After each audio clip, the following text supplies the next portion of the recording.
Hare Krishna, everyone. Thank you for coming. If I may request, if you could just move a bit forward so that people who are coming later will find space to sit. If you can just move forward, that'll be great. There's a lot of space here as well.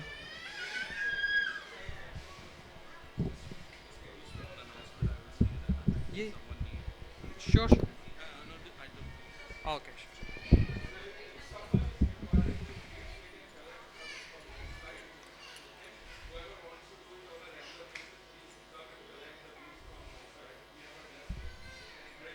Yeah, Hare Krishna. Thank you, Prabhu. Yeah, if you anybody wants to have a beat back and know how to chant, Prabhu has a table outside every week, so you can please contact him or go and meet him.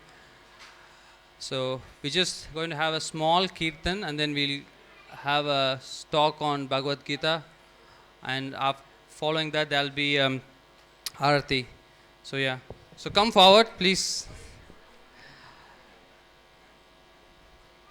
Jaya Radha Madhava Jaya Kunja Bihari Jaya Radha Madhava Jaya Kunja Bihari Jaya Gopi Jana Vallabha Jaya Giri Varadari Jaya Giri Varadari Jaya Gopi Jana Vallabha Jaya Giri Varadari Jaya Giri Varadari Yashodanandana Brajajana Ranjana Yashodanandana Yashodanandana Brajajana Ranjana Yashodanandana Brajajana Yamuna Tira Vanachari Tira Vanachari Yamuna Tira Vanachari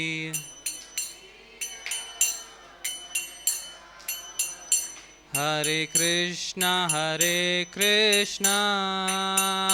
Krishna Krishna Hare Hare Hare Rama Rama Rama Hare Hare Hare Krishna Krishna Krishna Hare Hare Hare Rama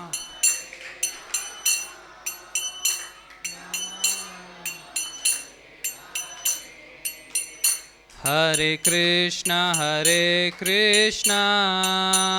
Krishna Krishna Hare Hare Hare Rama Rama Rama Hare Hare Krishna Krishna Krishna Hare Hare Hare Rama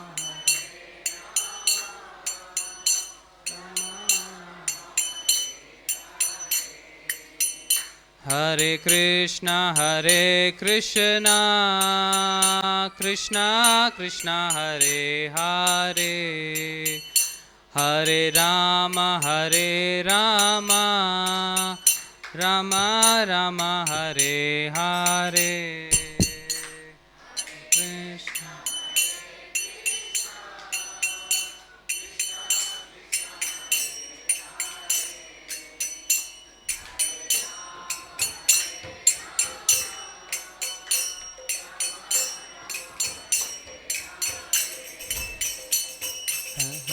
Krishna Hare Krishna Krishna Krishna Hare Hare Hare Ram Ram Ram Hare Hare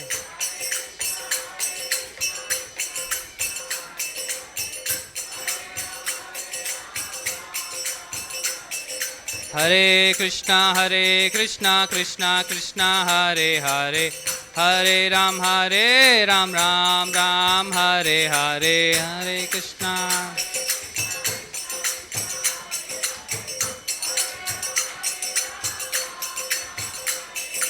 Hare Krishna, Krishna Krishna, Hare Hare, Hare Ram, Ram Ram, Hare Hare.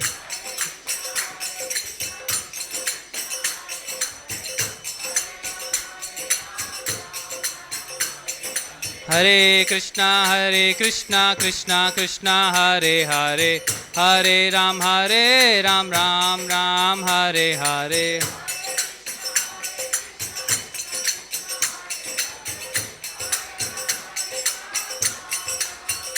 Jaya Radha Gopinatha, Radha Gopinatha Shri Radhe.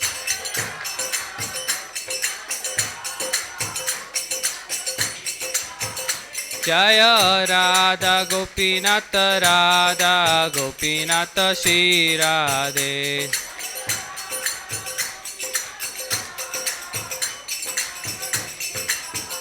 Jaya Jagannatha, Jaya Jagannatha, Jaya Baladeva, Jaya Subhadrama.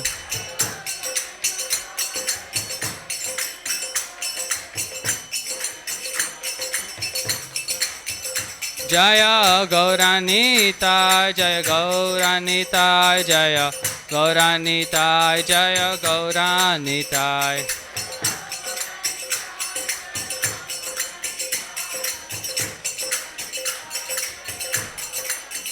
Jaya Jaya Prabhupada, Prabhupada, Prabhupada, Jaya Jaya Prabhupada.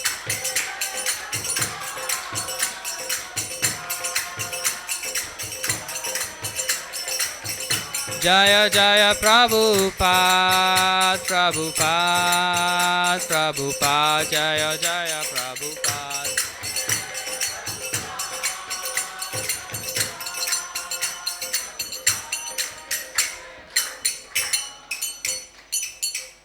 Namo Vishnupada, Paramaspriyasya, Divine Grace, A.C. Bhaktivan Shri Prabhupada ki, Ananta Kodi Vaishnavind ki, Namacharya Thakur ki, Prem se kaho Shri Krishna Chaitanya Prabhu Nithyananda Shri Advaita Gadadhar Shivashadi Gaura Bhaktavind ki, Thai Gaur Premanande.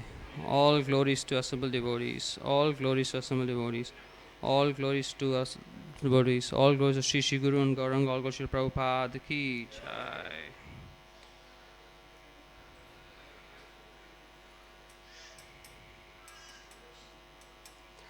So Hare Krishna everyone, thank you for coming. Just give me a sec. So I request again, if you got a lot of free space here, if you can come forward, that'll be great. People who come later on, they can have some place to sit in the back. Huh? Yeah, if you could just come forward, because the people, devotees who come would like to pray the obeisance to Srila Prabhupada. So if a bit of space is left there, that'll be great. So today we are talking about a very, I would say, controversial topic, which is called religion. Because religion is, we all here because we are all religious, and I really appreciate it. But in our heart of hearts, if we see the things that are happening around the world, even practicing people will question this fact that is religion actually bringing people together, or is religion actually bringing more harmony? Is it giving peace to a lot of people? Because if you have a friend, if you have a go back home and try to have a chat with your family members or friends or anything, if you talk about movies, if you talk about food, if you talk about traveling, everything seems to be on a very smooth scale. As soon as you start bringing religion as a topic of discussion, or you bring God as a topic of discussion, it kind of goes a bit haywire, isn't it? So they have an opinion, you have an opinion, and we can't sync in the same level, because everything is everybody has their own mind in play. So, but on the other hand, if we think that okay, this because of religion is basically everything is not going the way it is, and there are a lot of fights, killings, and other things. So, what about a very secular society, a society which is godless, where everybody does his own work, everybody is taking care of his own things, there's no God in the picture? Then can we see a society which is in harmony, in peace, compassionate with other people? We don't see that as well. So there needs to be a balance in how we actually approach religion, and it is more of if it's going to be a seminar kind of thing, then you can ask. I'll see how the time goes. But then some of the points I think you can introspect within yourself and see what is the intent of us actually doing a religious practice, us coming to temple. You can introspect, and if there is time, you can share your thoughts as well. Now, Prabhupada very famously told this quote that religion without philosophy is just sentiment, sometimes lead to fanaticism, and philosophy without religion mostly dwells on the level of mental speculation. So I'll repeat again. So religion is basically like these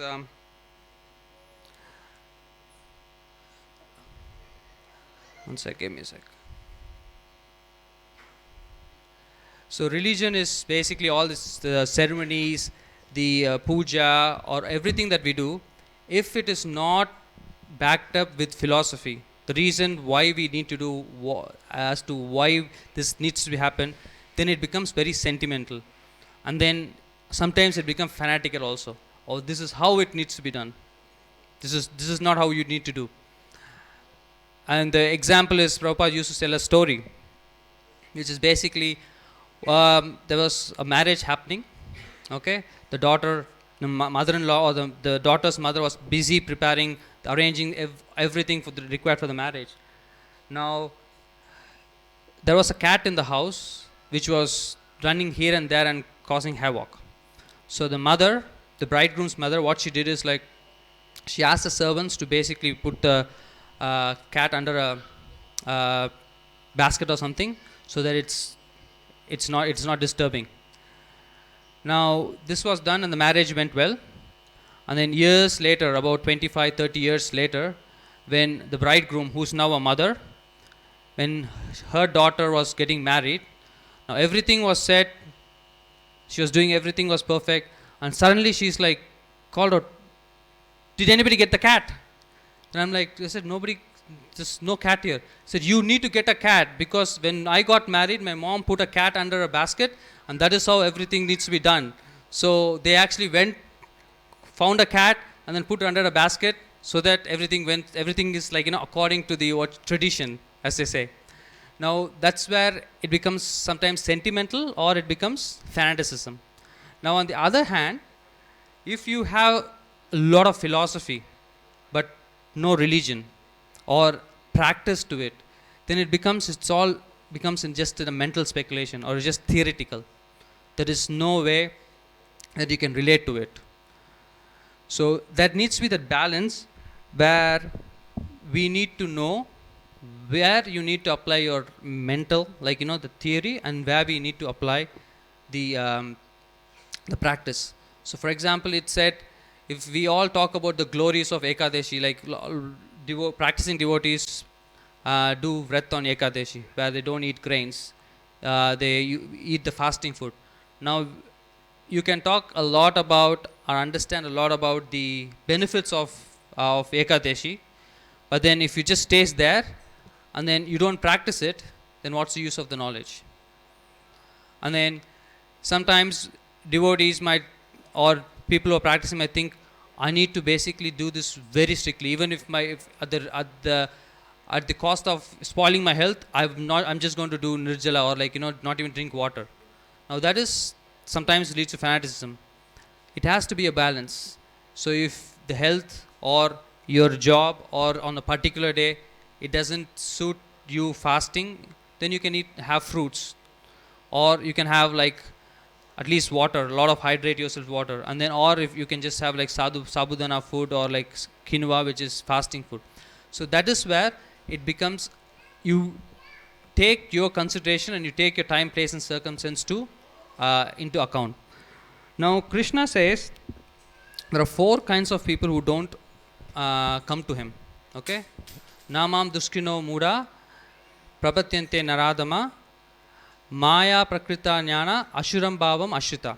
So he says those who are miscreants, who are the lowest of mankind, whose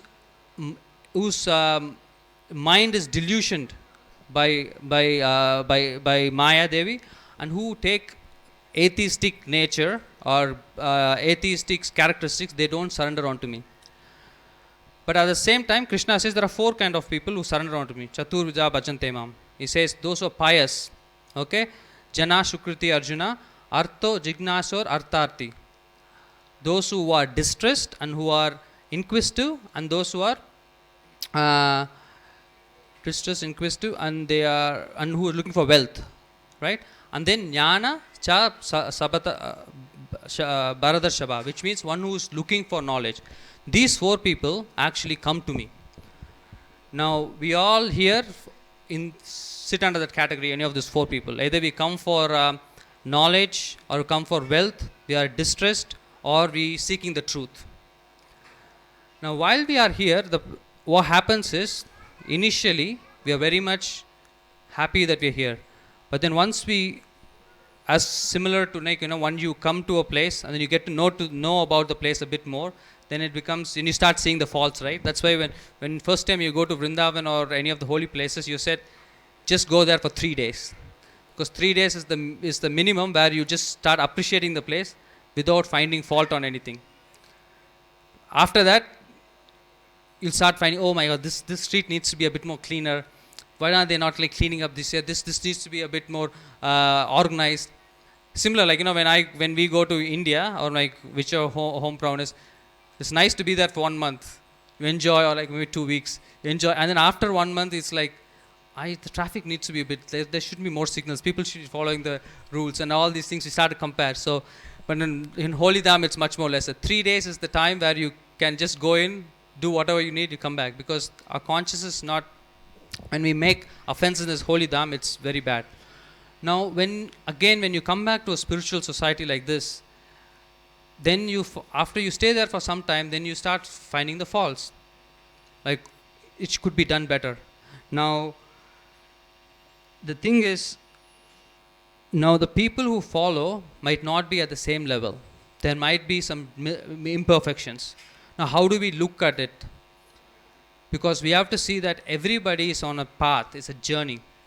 It's like when you go to a hospital, you see some patients lying down, right? Somebody will be like almost ready to be discharged. Somebody might be just coming to the hospital, just admitted. Somebody might be there in ICU. Somebody might be just rehabilitation, just recovering from their illness. So everything, we are all in the same different phase of life. Though we are in the spiritual path, we are not held complete. So, like how in a family, like father and mother have a different role to play. Now it's kind of interchange though. Sometimes traditionally it used to be fathers used to be very strict, and mothers used to be very loving and providing, and all the kids run to the mom. But sometimes now it's like other ways as well. Sometimes fathers are very, in the sense, fathers spoil their kids in one way, and their mothers are a little bit strict. The dynamics have changed, but eventually the principle stays the same, where one person is strict, another person is very loving. Now, similarly in the spiritual institution as well, there needs to be that care and love, and then compassion and acceptance that needs to be there to progress, for everybody to feel that they are part of this society. Now, what happens in a spiritual society is that when we hear class like this, or when you hear Bhagavatam or you read Bhagavad Gita, the ideals which are set are so high. So when we see examples of the 6 Goswamis or Srila Prabhupada or some of the visiting sannyasis and everything, they exhibit a high level of ideals and spiritual standard. Now, from our stage, if we look at that, we'll see like, oh my God, I cannot reach that stage, right? And this is where the acceptance part comes as a society. If you are alone, you will just give up very easily. I don't know. I can't actually have any guidance. I can't actually do this. I have a different lifestyle, and I have work to do. I have things to take care, and as much as I try to, I have only limited time in my day. I cannot basically be or achieve the level of commitment or the ideal that is set in these books, and you will basically give up. But then when you in the society, you see that there are different stages of people, and different people are following spirituality at the different stages, and you know that, oh, he's having like he's having 2 kids or 3 kids, but still he's able to do. And I need to make time. If he's able to make time, I'm able to make time. I should be able to make time. So this acceptance should, and that love, if it's there, then you will feel encouraged to actually progress. A lot of people here in the recent youth, they have this thing about, you might have heard, like spiritual but not religious, right?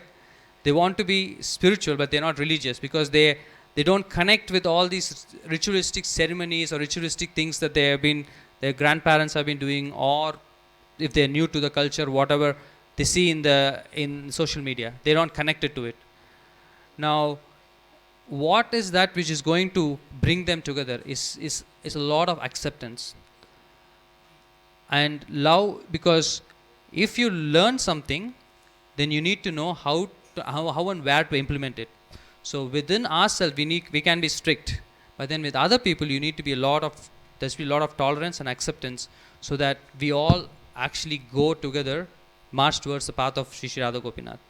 Now, when that is there, this whole society will become a much more loving and accepting society. Otherwise, we will only see this is my way and that is his way. Now, interestingly, Krishna says in Bhagavad Gita, Sarva Dharmam Parityajya.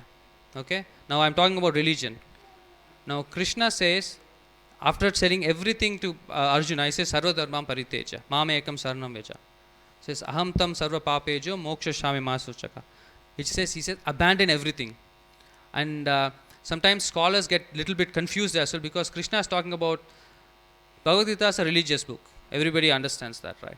So, but at the end he says, give up dharma. And a lot of scholars who don't have the spiritual practice, they think there should be a typo. Maybe they actually, Vyasadeva did a typo. This should be sarva adharma, it should be all, renounce all irreligion. But Krishna was pretty sure, then he said sarva dharma pariksheta, which means really abandon all dharma. And it sometimes confuses people.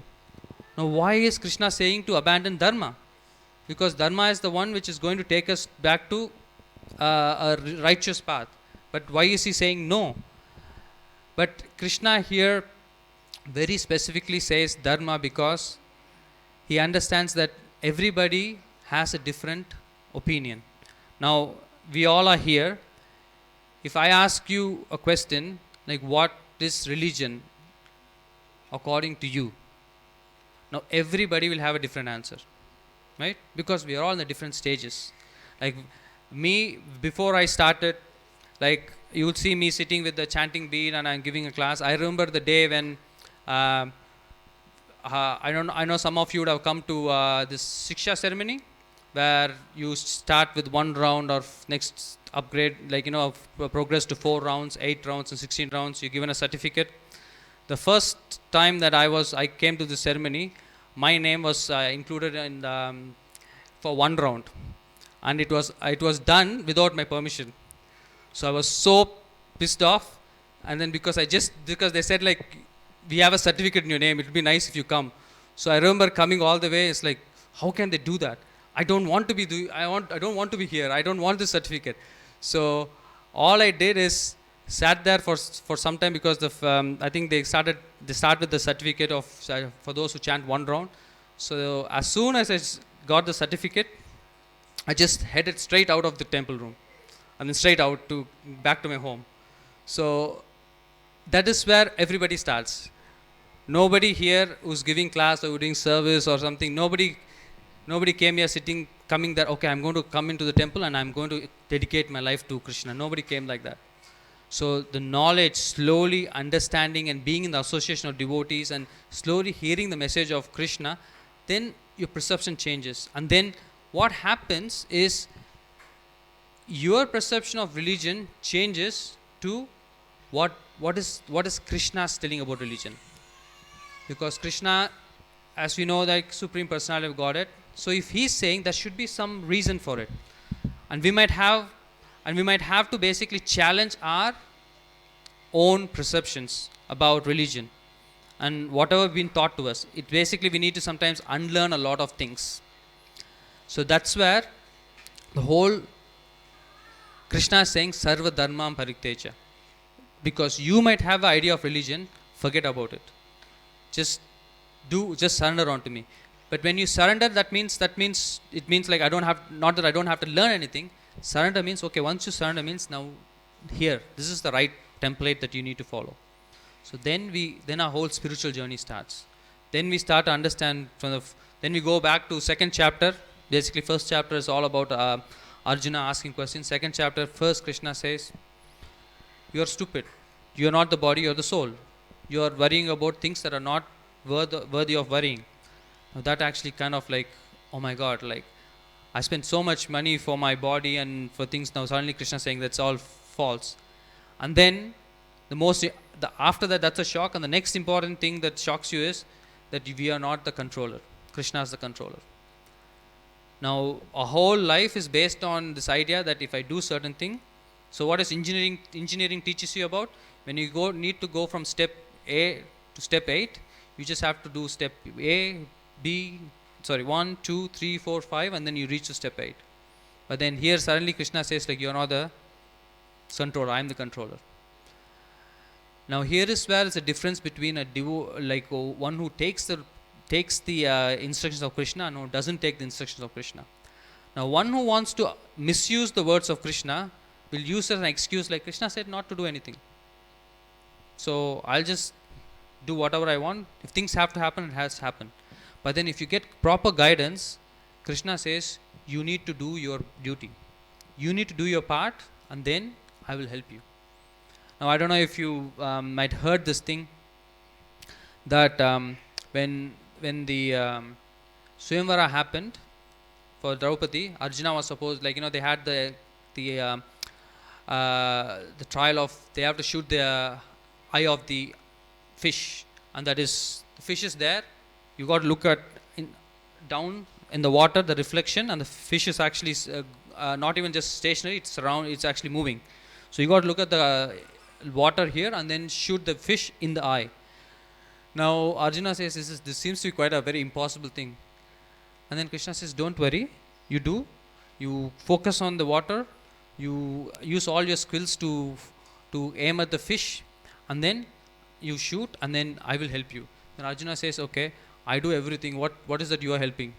I said, like, when you shoot, I'll make sure the fish doesn't move. Okay, so you need to have the skill. It's not that you don't know anything, Krishna is going to make you a CEO of a company. You need the skill, you need the thing, and that's where you need to this is where Krishna thinks about what is that you're doing. Because when you get proper guidance, the things that you do is not just because you want to do. You do it as a sacrifice to Krishna. Now, with the ritualistic activities, you just do it as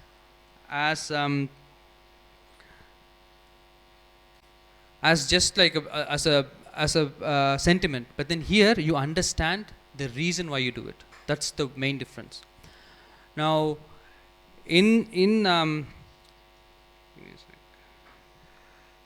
so in this process, we might come across a lot of challenges, right? That is where we have to understand this is not because there is a lot of difficulty. This is where we actually understand the hands of Krishna. Now, I can ask you, how many of you, chanting 16 rounds or reading Bhagavad Gita and everything, you still have problems in life, but then you actually became more convinced, or your faith increased because of challenges, because you saw that through the challenges Krishna actually helped you. Because that's become just a theory that you got in, but when you hit a dead point, a dead end, or like a difficult phase of life, when you see the help of Krishna, then you think, oh my God, what's written in Bhagavad Gita is true. This is Krishna says he will help devotees, and I got help when I didn't expect it. I never thought that I will move over this or overcome this or achieve this, but it happened. And in my own knowledge, I know that it's not possible, but Krishna has made it happen. If there was some helping hand, my only helping hand is God. So that increases your faith. So those challenges that comes in your way of devotional service or like in your practice is to test your commitment, and also you'll see the hand of Krishna in there. Now, religion, as we say, people follow religion for four different reasons, because sometimes we come here out of bhaya, out of fear. If we might say that I come here because if I don't come, then I feel like some bad is going to happen in my life. Yeah, that could be one of the reasons. And you come for asha, which is basically any material desire. Okay, so you come and pray to God, give me this, give me that, which is all pious, no problem. And then the other reason should be kartavya, which is basically as a matter of duty. You might come as a matter of duty. And the last one, and the topmost one, is when you come out of devotion or prema. That is where Krishna turns back to you. It is said in the Padma Purana that in a tree, right, there are two birds. One is busy enjoying the different fruits of the tree, and the other bird is just looking at that bird, whatever it's doing, not interacting, doing nothing. Now, the bird which is actually eating the fruits of the tree, after a long time, it just goes to this fruit, that fruit, and it gets fed up of it, and I don't get any enjoyment out of it. I've done everything. Sometimes these fruits are a little bit sour, sometimes they're sweet, sometimes I'm not even hungry, but I just go and eat, but then I get a gastric problem. There's not much enjoyment that I get out of it. And then what it does, it just says, who's this person behind me? He's always watching me, never interacting with me, and he turns back. So that in the Padma Purana, I said like the bird which is going and eating and tasting all the fruit is the soul, our individual soul. And Paramatma, which is the Supreme Personality, it is the Paramatma super soul, which is just observer. He's the witness. That's why every action has a witness, because even if you do anything without nobody seeing, the Paramatma is a witness of everything that we do. Then when it says that when that individual soul turns to that other soul, which is Paramatma, and saying, hey dude, what's up, like I'm not getting any enjoyment here, is there anything you can help? Then God or Krishna or Paramatma starts to take interest in you, right? Very similar to you come to this temple, you just come, sit here, pray to God, you go out, right? There's no reciprocation with any of the people. You don't even interact with the people who are in the book table or anything like that. There's no interaction.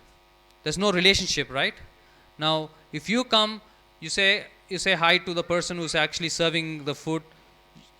After he's serving the food, you just say like, I'm really thankful that you making time to serve this, doing this service by being there in the Sunday evening, and you appreciate the person who's like, there's one Prabhu who puts the slippers every time he has to put the slipper properly. There are small services everybody do. You appreciate that, like you can appreciate that.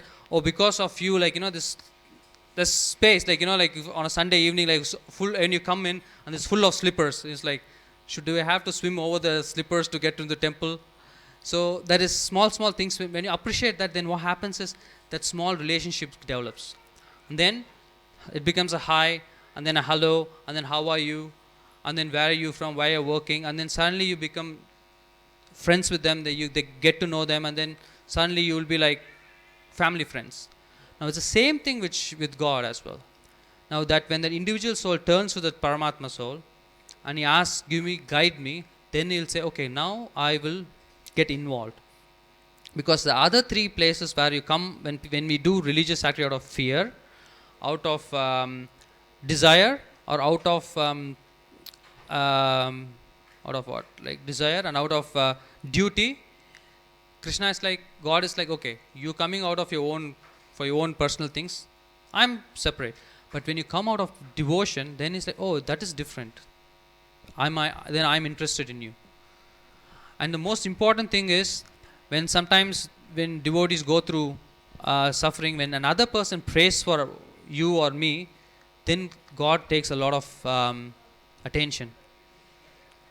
Now, the only thing that we have to understand is, sometimes this is we need to know exactly at what stage we are, because sometimes what Krishna does to us, we might not like it. Just like we might, even though we are practicing devotion, some things what Krishna does might bring a heartache to us. This is not something that I expected coming to temple, right? This is not something that I intended when I started practicing spiritual knowledge. Now, there is a South Indian saint. He says, I don't know exact verse in Tamil. He says that, when you have a problem in your body, right? A doctor will take a knife and then cut your body to cure the disease. Now, you consider that as a favor, right?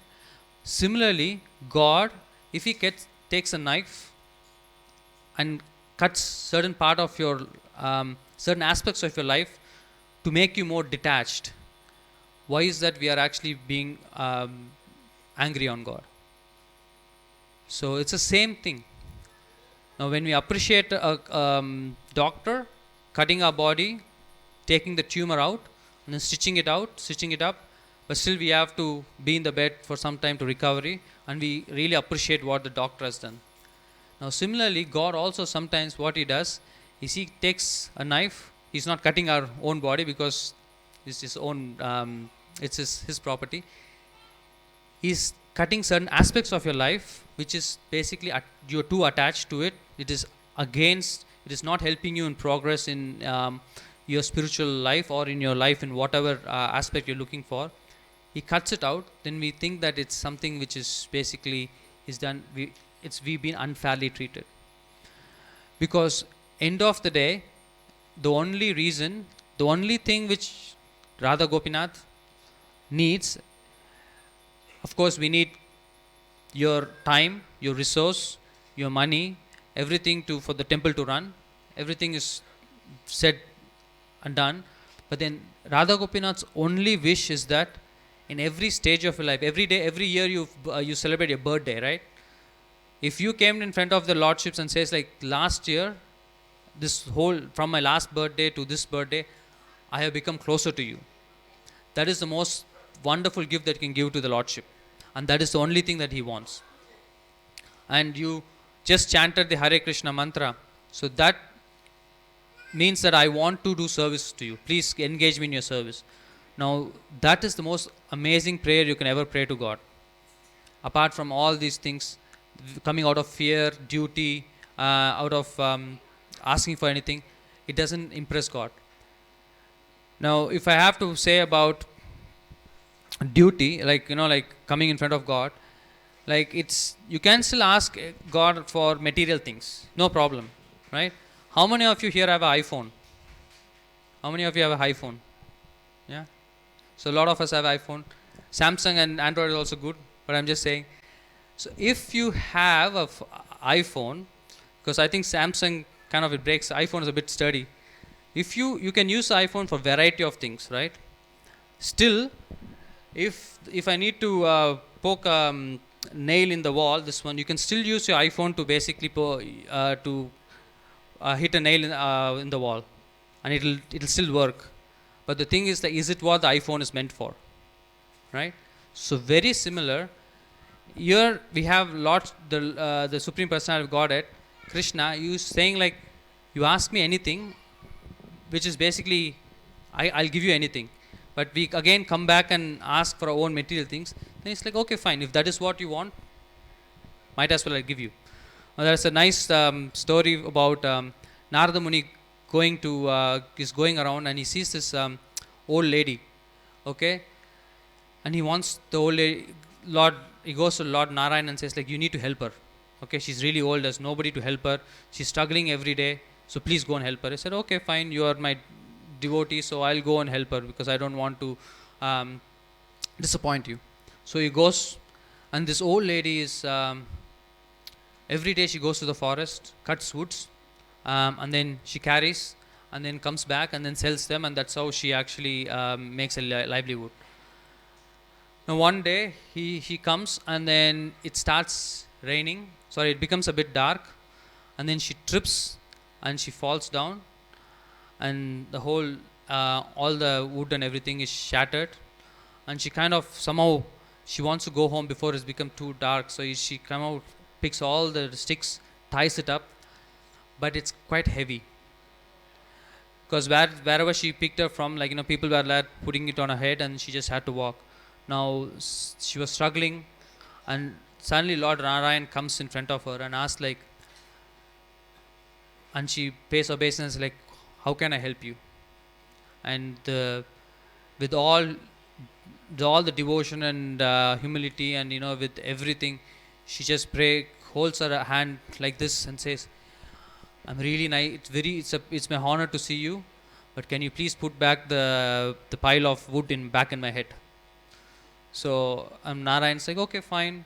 I came here because my devotee Narada Muni asked me to help you. You wanted help of putting the pile back in your head. Here you go. And then he just went away. Now that is what sometimes we all used to do. Sometimes we still doing, even when you're in the process of not only like anyone, like even when you're chanting 16 rounds, everything. Sometimes when we don't hear about it, when the faith goes a bit down, we think like, oh my God, just make this happen, God. Then everything in my life will be perfect, right? So we ask God to basically put back the pile of load that we are carrying again ahead, so that we can just happily go around, because that is where Krishna sometimes makes those situations life where he uses the knife of detachment to actually cut certain aspects of your life. So the take home is like, it's basically main thing is Krishna wants us to reach him. It's not whatever he gives is not that, oh, because you're chanting, because you're doing certain practices, I'm very pleased with you, so I'm giving you something so that you can enjoy. No, it's just like parents who, no matter how good the kid is, they don't want the kid to get spoiled, right? They'll give, but they will give only when it's beneficial. If it's not beneficial, they will not give. Now, the last thing that I want to say is, the difference between religion and spirituality is that religion is just might sometimes turn back into like just ritualistic activities, but you add the spirit, SPI. When you add the SPI, spirit, to religion, it becomes spirituality. Now spirituality is where the consciousness comes in. You try to understand, you try to make sense of why you're doing it. There was one person who was walking in the street. He saw two people very busily working. Like one was they had two spades. One was digging the mud out of the ground and then putting it, and then the other person was busy taking the mud and filling up the hole. And then he was like, this looked a little bit funny, but then he went, and then he was on the way back after 2 hours on the same route, and he still saw these two people doing the same thing. One was digging the mud out of the ground, and another one was collecting the mud and filling it up. Then he's like, guys, like, what's happening? Like, what is the purpose of you doing it? You're digging it out, and then you're putting the mud back in. What, may I know what you're doing? He said, yeah, we are planting trees. I was like, planting trees, how? I said like, yeah, we were actually three people. I am supposed to dig the mud out, another person needs to put the seed in, and other person needs to put the sand in. Now, the person who was supposed to put the seed in, he didn't turn up.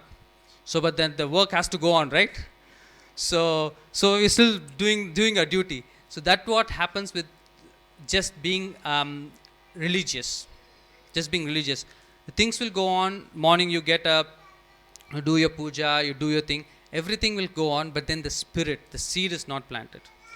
Now, if the seed is planted, then automatically the devotion goes. right? And the seed, in Chaitanya Charitamrita it says that Brahmana Brahmate Kori Kon Bhagyavan Jeev Guru Krishna Prasad Paye Bhakti Lata Beach. It says that there are many living entities going up and down in this Brahmanda universe. But one who is rare, one who is very fortunate is one who got the seed of bhakti, Guru Bhakti, by seed of devotion by the Guru and devotees. So when you come to this association of this temple, it is not just about seeing the Lordship, eating some food and then going. Everything that you do here is actually to plant that seed of devotion. Now if you do come here with that thing, when you chant the Hare Krishna mantra after this are going to be Aarti. Now instead of just enjoying and dancing, which is also part of spiritual practice, but if you can just understand the purpose of it and ask the Lordship, I might not be in any situation, I might not be Hare Krishna, there seems to be a medical emergency with someone. Is there any doctors here who can attend? Mataji, can. Thank you. So if you can just connect with that aspect of like, I'm not sure which situation I am in. I have my own challenges. Everybody has their own challenges, but I want to basically know more about you. I want to serve you, and I want to. Everybody is going through challenges. I just want to come to the spiritual world. Now, spiritual world is a very nice place, as you see. If you watch Little Krishna, the cartoon, if you haven't watched, watch it now. It's both for kids and adults. The pleasantries, the way the spiritual world is there, it's very beautiful. When you want to say that, have the desire, have the small desire. I don't know how to go there, but guide me. Now then it becomes Krishna's problem, how to take you. And if you just make yourself available to committing to yourself, like before this class started, you all chanted a couple of rounds. Now think about it, you gain nothing out of the chanting, right? Nothing out of the chanting. Did anybody attain moksha, or anybody felt like you were levitating, and anybody had that vision or anything? Nothing. But because it's actually that Maha Mantra, it's given in Srimad Bhagavatam, it's actually coming directly from the spiritual world. Now how the seed comes in, like the seed comes from a tree, but you cannot see the tree, right? You don't know from which seed, the banyan tree. The banyan tree is so big, and then you see the seed so small, but then once you plant it, it actually grows into a very big tree. Now this Maha Mantra is very small. You might think, Prabhupada used to say, this Hare Krishna Maha Mantra or this spiritual practice that we do is very simple, that sometimes we might miss it because of a simplicity. Now if we said that you need to do this mantra, you have to know this mantra, and when you wake up in the morning you have to say this, and that's how you'll reach like liberation. You'll think, oh my God, this is serious stuff. Now if somebody says that, okay, just chant this Maha Mantra, everything will happen. It's like that is something, it can't be that easy, right? It can't be that easy. So that's why the simplicity of the process, he said, like sometimes we might miss it. But if you just do that small thing, spend about 15 minutes, which gives you like 2 rounds, then everything will change. And I'll tell you a very practical example, like just putting myself in the spot. When I came into Krishna Coins, I was attending this class and everything. I liked Bhagavad Gita. Like, okay, I wanted to know Bhagavad Gita. Now, when they said like that's a spiritual world and Krishna is there, Radha is there, and they are doing their pastimes there, it is something that I did not basically believe. Okay, I think that is something like it's very esoteric way of thinking. It didn't fit me. But I said like, okay, but I like Bhagavad Gita. Let's do, because I like the people, like they were very caring and everything. But after about 6 months of just chanting, now doing nothing, I just didn't even like think about that this is how it should be. I didn't force myself to think this is true. I have to believe it, otherwise I'll be like doomed. No, nothing like that. I just said, I don't know. It's up to you. But I'm getting nice food. I'm getting nice friends, and I'm having nice people to talk about. things to discuss. So I'll just continue coming. 6 months later, there was a class about Krishna Leela, and there's one Maharaj who's basically is Shankarshan Maharaj, who travels with his wife Vishnu Mataji, Vishnu Priya Mataji, and they were giving a class about Krishna's pastimes in spiritual world, and suddenly after 6 months, though that thing became it is true. How can it not be true? Like, it's how can it not be? That is, if they are, that's how I saw in Mahabharata and everything. So it has to be true. Yes, Mother Yashoda is there. It's not like a mystical characters just there and God has no form. It became very vivid. So the similar thing, when you just follow those practices, the knowledge comes out of it. Now Krishna says in Bhagavad Gita, Sarvasya chaham hiti tanivishto smritir apovanam cha vedaisya sarve ahameva vedyo vedanta krit vedavit eva chaham. He says, sitting in everybody's heart as a Paramatma, he gives remembrance, forgetfulness and knowledge. So he is here sitting in our heart, giving us remembrance, forgetfulness and knowledge. And he says that out of all the Vedas, I am to be known, and of course I am the compiler of Vedas. Now think about this statement. Now we are thinking, I don't know about God, but God is saying, I am the one who gives you remembrance, forgetfulness and knowledge. Now if you don't want to know knowledge, Krishna is very, very carefully covering that thing, because you choose to do that. He doesn't want to reveal himself to you. That's why with atheistic people or people who don't believe God, he's very happy. He's like, people might think, we might think like, oh, why are you basically denying the existence of God, right? God is so supreme, God is so great, but then God is not worried. Like if somebody is putting some defamatory quotes about me in social media, or like somebody is talking about, I feel a bit affected, right? Which is very natural. Now let's say there is in this room, in this temple hall, there are 2 insects there, okay, and they are sitting there and thinking. Usually the temple room is quite free during most of the days. This is the only day it gets filled and we are not able to move very freely. I don't know where these people come from. They just take up all our space, and we really don't like them. If they're talking about us like that, would it even bother us? No. Similarly, if atheists say that God doesn't exist, God is not at all worried about it, because of your nature, he's like, because you're envious of me, I am the one who's covering your knowledge and making sure you don't get revealed of me, because then you'll only create more problem. So similarly, he is the one who's giving knowledge, remembrance and forgetfulness. So if we want to know more about God, there you go. You have the opportunities, everything within us. If we say like, Krishna, please give me the knowledge, he will open up the doors of knowledge. And he says like, it is not an easy process. He says, Manushyanam sarveshu, out of thousands of men who actually look for perfection, hardly one attains perfection. Okay, he's saying out of many thousands of men who are pursuing for perfection, hardly one attains it.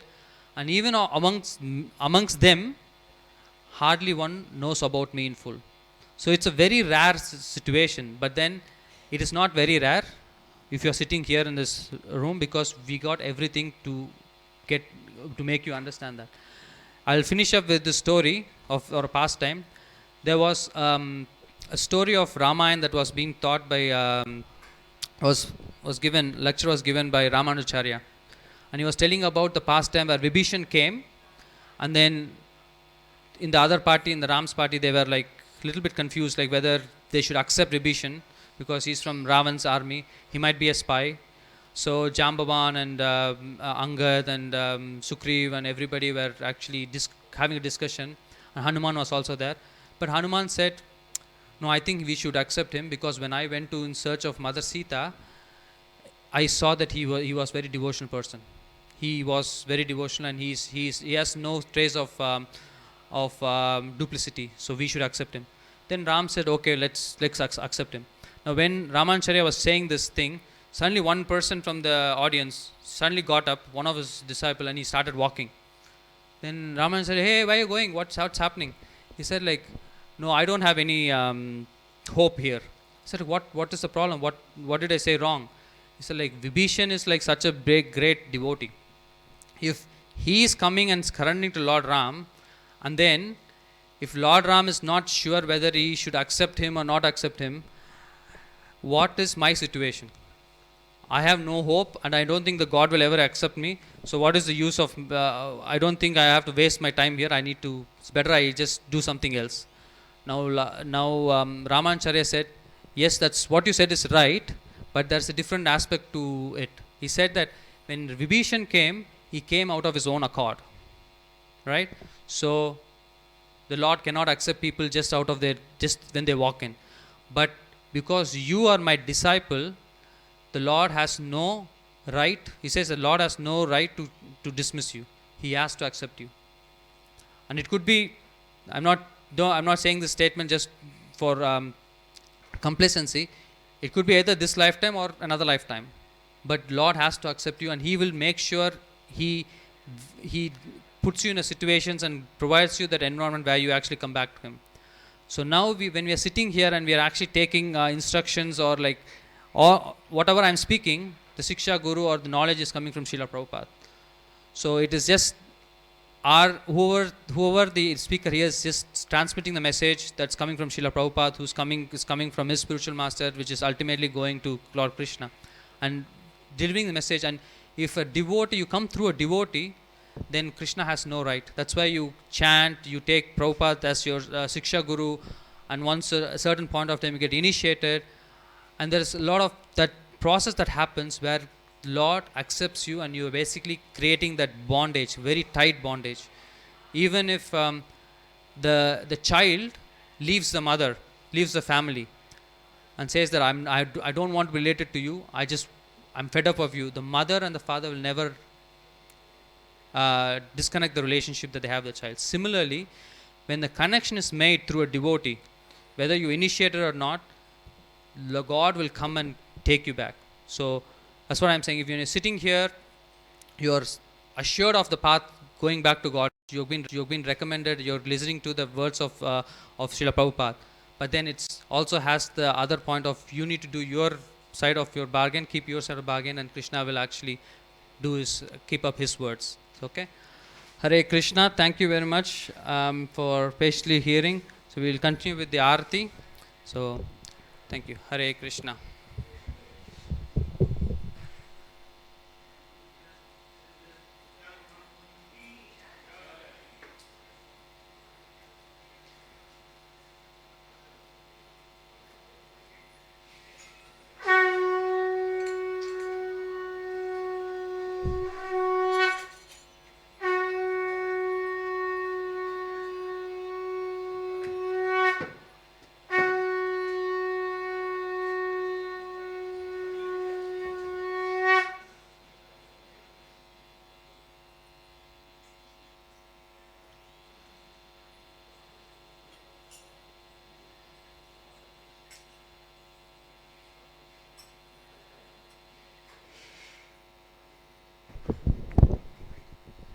Jaya Gauranitai, Jaya Gauranitai, Gauranitai, Jaya Gauranitai.